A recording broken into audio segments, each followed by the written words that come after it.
Placement in the Great Leaps reading program is easy. So let's go ahead and show you how to do it.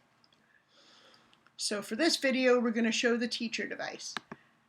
First thing we're going to do is we're going to hit login in the upper right hand corner of the screen. We're going to use our username and password that we have and log in. You should have already entered your student into the program. If not, go to the Adding Students video. Let's pull out Pamela. We're going to get started with her. The mnemonic you're going to use to know how many sections you can skip is 1, 1, then till done. That means that if your student is advanced enough, you can skip the first section in phonics, one section in sight phrases, or as it's written here, phrases, and till done in the stories section. You'll see that phonics is divided into 7 different sections. And these drop down. So you may have seen this when you opened it up, but this simply drops down. So you'll see that section 1 in phonics has 7 exercises. How do I know if my student needs to start at the beginning or if they don't need to do this section at all? Well, let's try them on the hardest exercise in that section. So let's click on exercise 7, and this is the exercise that you're going to check your student on. So the first exercise you're going to do with your student is exercise 7 to see if they need to do those first 7 exercises. And if your student gets this exercise on the first try with 2 or less errors, they don't have to do section 1 at all. They would go on to phonics exercise 8 tomorrow. If they didn't get this goal on the first try, you would start on exercise 1 in phonics. So either way, your second day, you're either going to go on to phonics exercise 8, if they got the goal on this one on the first try, or you're going to go to phonics exercise 1.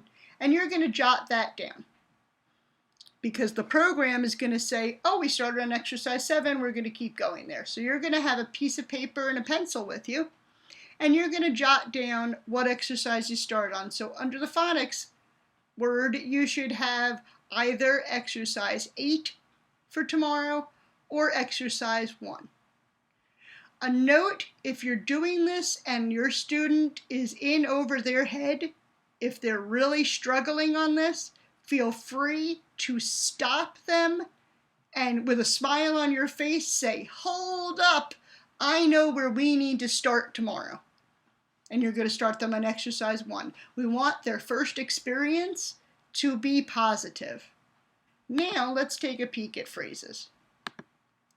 Like phonics, phrases is divided into sections also, except we have 11 sections in here. We have these words in isolation, and then 2-word phrases, 3-word phrases, 4-word phrases, etc. Using the mnemonic 1, 1, then till done, your student may be able to skip this first section in sight words. So you'll see section 1 has 14 exercises. How do I know if my student needs to do this section or not? Well, let's check them on exercise 14. If they get a goal, if they finish this exercise in 1 minute with 2 or less errors, they move on to 2-word phrases tomorrow. If they struggle on this, or they don't make the goal on the first try, reading the whole page with 2 or less errors, they would start on sight phrases exercise 1.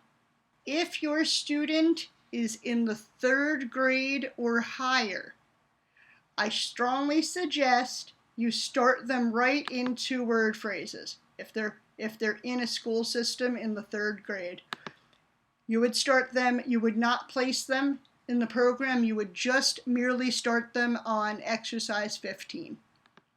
Okay, now it was 1, 1, then till done, and then we're on to stories. The stories are divided into sections, except there's only 6. The stories are also different for elementary, middle, and high school. So if you're placing a middle student or a high school student, the numbers are not going to match. For example, the high school stories only have 7 Section 1 stories. The elementary section of stories has 19. So let's see if your student needs to do Section 1 stories. And you guessed it, we're going to check them on the last story of Section 1. Exercise 19 in the elementary section.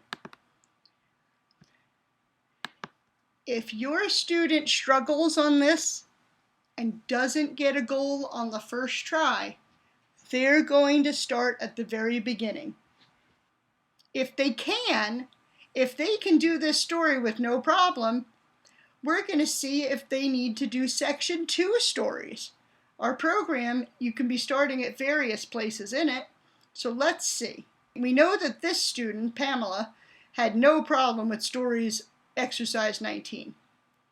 That's Section 1. She doesn't have to do any of the Section 1 stories.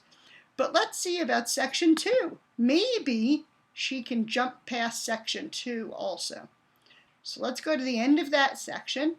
And that story is Second Grade Whiz Not. How about if they don't get a goal on this one, they're going to have to do the Section 2 stories. And where they're going to start on the Section 2 stories is at the beginning of Section 2. So if they miss on this, if they can't get the goal on exercise 34, they're going to go ahead and start with exercise 20. As you can see, that's a lot easier. If they do get a goal on that story, on Second Grade Whiz Not, we might want to see if they need to do Section 3 stories. Again, we're going to check them at the end of the section. Exercise 48. So if they stumble over this one, if they don't get the goal on the first time over here, we're going to say, yeah, they have to do Section 3 stories. So they would start with the first story in Section 3, Brianna and Tina. And gosh, if they got a goal at the end of Section 3, let's just look at Section 4.